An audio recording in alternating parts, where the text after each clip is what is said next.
Buenas tardes, mi nombre es Ignacio Bachman Fuentes,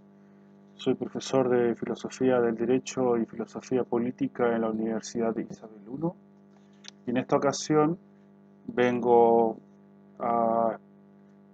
comunicar, ¿cierto? Este estudio titulado Derechos Humanos, Neoliberalismo y Necropolítica, la deriva tiránica de Sebastián Piñera. El objetivo de esta comunicación es analizar, en primer lugar, el concepto de necropolítica acuñado por Achille Mbembe y asimismo determinar si existe una vinculación entre esta forma de política y el sistema neoliberal. Todo ello en el contexto del actual estallido social y pandemia del COVID-19 en Chile, analizando los hechos a partir de octubre de 2019 hasta la fecha y cómo esto ha repercutido en los derechos humanos de la población. Como muchos de vosotros sabéis, el día 18 de octubre de 2019 se produjo en Chile un estallido social de grandes proporciones, cuya raíz se encuentra en las profundas desigualdades que sumergen a la gran mayoría de la población en un estado de incertidumbre y precariedad permanente, y la privatización de servicios básicos como la salud o la educación, así como en general la exacerbada visión mercantilista de este modelo el, más extremo conocido en el mundo, ¿no? Este modelo tiene su fundamento en la Constitución redactada e impuesta durante la dictadura de Augusto Pinochet, que consagra un modelo de Estado subsidiario que no es otra cosa que un Estado al servicio de las empresas privadas, por cuanto aquí utilizaré el neologismo de Estado del empresariado, que por lo demás alude al fuerte vínculo entre la oligarquía y la clase política. Asimismo, esta Constitución contiene normas que impiden realizar cambios sustanciales que pudiesen alterar el modelo, motivo por el cual durante 3 décadas el modelo neoliberal de Pinochet no se vio alterado. En todo caso, y en honor a la verdad,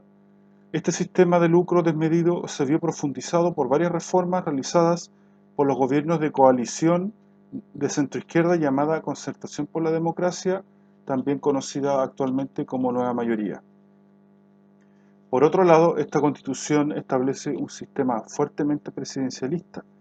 razón por la cual el Poder Ejecutivo tiene amplias atribuciones respecto de los otros dos poderes del Estado, lo que a juicio de Garretón permite la deriva tiránica de los presidentes de gobierno, quienes a su vez cumplen las funciones de jefes de Estado. Es decir, entre muchas otras amplias atribuciones, el jefe de gobierno, que también es jefe de Estado, concentra el control de las Fuerzas Armadas y de orden. En cuanto al estallido social, quisiera partir aclarando de que el punto de inflexión de este quiebre entre ciudadanía y clase política se produjo con el alza de las tarifas del Metro de Santiago,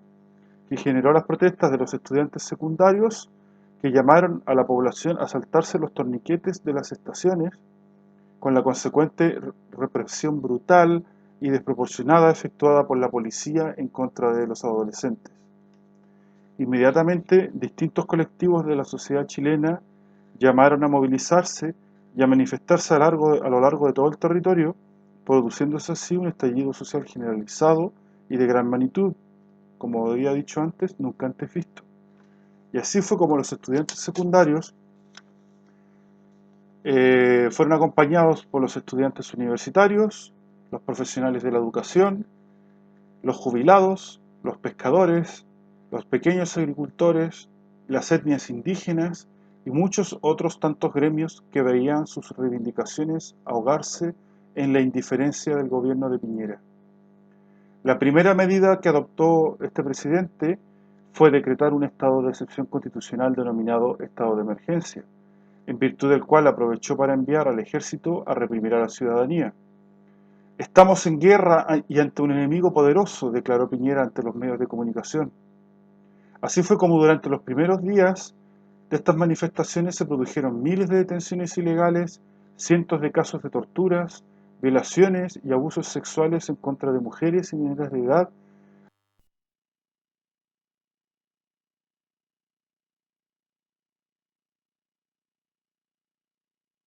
El gobierno criminalizó las protestas y ordenó reprimir brutalmente a los ciudadanos, violando sistemáticamente los derechos humanos de la población y llegándose incluso a la comisión de delitos de lesa humanidad por parte de agentes del Estado. Una vez que se verificó la inconstitucionalidad del estado de excepción y los excesos cometidos por parte de las Fuerzas Armadas y de orden, el Parlamento procedió a acusar constitucionalmente al ministro Andrés Chadwick, lo que impidió al gobierno volver a decretar otro estado de sitio. Posteriormente, gobierno y oposición suscribieron un acuerdo para convocar un plebiscito de entrada a una asamblea constituyente, con lo cual se suponía que las movilizaciones ciudadanas cesarían. Esto no fue así, ya que la ciudadanía desconfía de toda la clase política y además exigían resolver demandas de forma inmediata, las cuales no fueron contempladas en ese acuerdo, entre ellas poner fin al sistema de administración privada de los fondos de pensiones. Al contrario de lo que pensó la clase política, las manifestaciones continuaron y la brutal represión también, y fue en aumento. Muy conocidos a nivel mundial son los cientos de casos de pérdida ocular debido a los disparos al rostro realizados con perdigones de plomo por agentes del Estado. También los cientos de casos de trauma craneal producidos por impactos de bombas lacrimógenas y asimismo se han constatado por informes de organismos internacionales de derechos humanos casos de asesinatos, torturas, violaciones sexuales y desapariciones forzadas, el uso de armas químicas no autorizadas para uso disuasivo y entre muchas otras aberraciones cometidas por este gobierno. En efecto, se han emitido decenas de informes de observadores internacionales de derechos humanos, entre los cuales puedo citar Amnistía Internacional, Human Rights Watch, el informe del Alto Comisionado de Derechos Humanos de las Naciones Unidas, Comisión Canadiense de Derechos Humanos, Comisión Interamericana de Derechos Humanos y entre muchos otros. La gravedad de la situación fue tal que en enero de este año procedí a denunciar estos hechos ante la Fiscalía de la Corte Penal Internacional, adjuntando todos los informes de estos organismos y los informes realizados en Chile, como el confeccionado por la Defensoría de la Niñez, razón por la cual la Fiscalía se encuentra en estos momentos evaluando la posibilidad de iniciar el examen preliminar en contra de Sebastián Piñera y demás responsables de crímenes de lesa humanidad. Una vez decretada la crisis sanitaria por la pandemia del COVID-19, lejos de rebajarse la tensión con esta pandemia, el gobierno aprovechó esta situación para implementar un estado de excepción constitucional permanente y castigar a la población con medidas económicas que benefician a las grandes empresas y que precarizaron aún más la situación de las clases trabajadoras. A su vez, las medidas implementadas para paliar los efectos de la pandemia fueron siempre hechas para proteger los intereses de las clases privilegiadas y los grandes grupos económicos, mientras que para la inmensa mayoría de la población solo se han establecido restricciones de movilidad con la intervención de las Fuerzas Armadas y la policía. El Estado chileno ha decidido salvar a las clases más altas y abandonar a su suerte al grueso de la población en un claro ejercicio de necropolítica. Tres claros ejemplos de esta necropolítica son las cuarentenas dinámicas del exministro Jaime Mañalich, que consistían en aislar a los municipios más ricos de la región metropolitana y permitiendo la movilidad de los demás municipios del Gran Santiago, en los cuales reside la mano de obra, ya que las clases menos favorecidas se vieron obligadas a seguir trabajando, puesto que no se decretó el cese de la actividad industrial y comercial. Un segundo ejemplo es el alquiler de ventiladores mecánicos del Servicio Público de Salud a las clínicas privadas, dejando así desprotegida a la mayoría de la población que solo tiene acceso a los hospitales públicos y privilegiando a quienes tienen los medios para acudir a un centro hospitalario privado. A su vez, estas clínicas privadas anunciaban la ocupación total de sus camas de UCI, mientras que en la realidad se reservaba un número de ellas para sus pacientes VIP. La cruenta represión policial y militar es un tercer ejemplo, ya que en los municipios más pobres de la región metropolitana, como San Bernardo, Villafrancia, Peñalolén, Puente Alto, y también en regiones como Antofagasta y Valparaíso, las denominadas protestas del hambre se deben en primer lugar al desamparo de la clase trabajadora y autónomos por parte del gobierno, quien ha optado por proteger a las grandes empresas y sumir en la pobreza a millones de chilenos, y también al acaparamiento y especulación con artículos de primera necesidad como pueden ser los alimentos. Conocidos son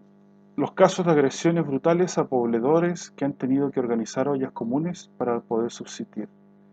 En este momento el gobierno de Sebastián Piñera no le está dejando ninguna opción a las clases trabajadoras y a la población más pobre. No pueden trabajar, no están recibiendo ingresos, no están recibiendo ayudas públicas y lo único que les queda es organizarse para poder subsistir y son reprimidos brutalmente. En consecuencia de todo lo dicho, se podría colegir que en el caso chileno existe un estrecho vínculo entre el neoliberalismo y la necropolítica,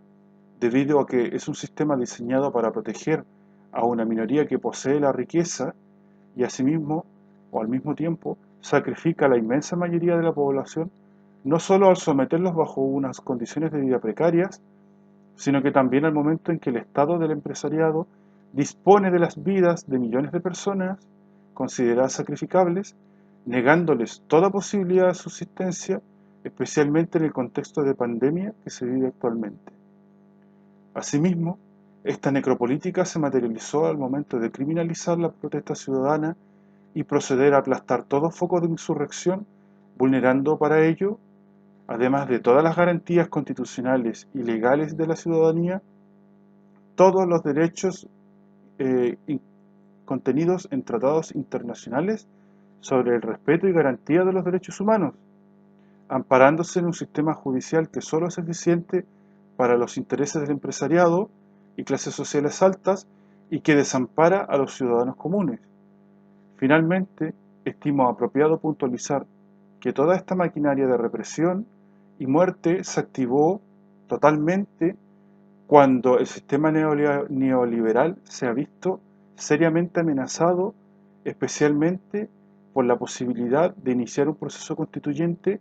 que pondría fin a la constitución de Pinochet y por tanto pondría fin al Estado del empresariado.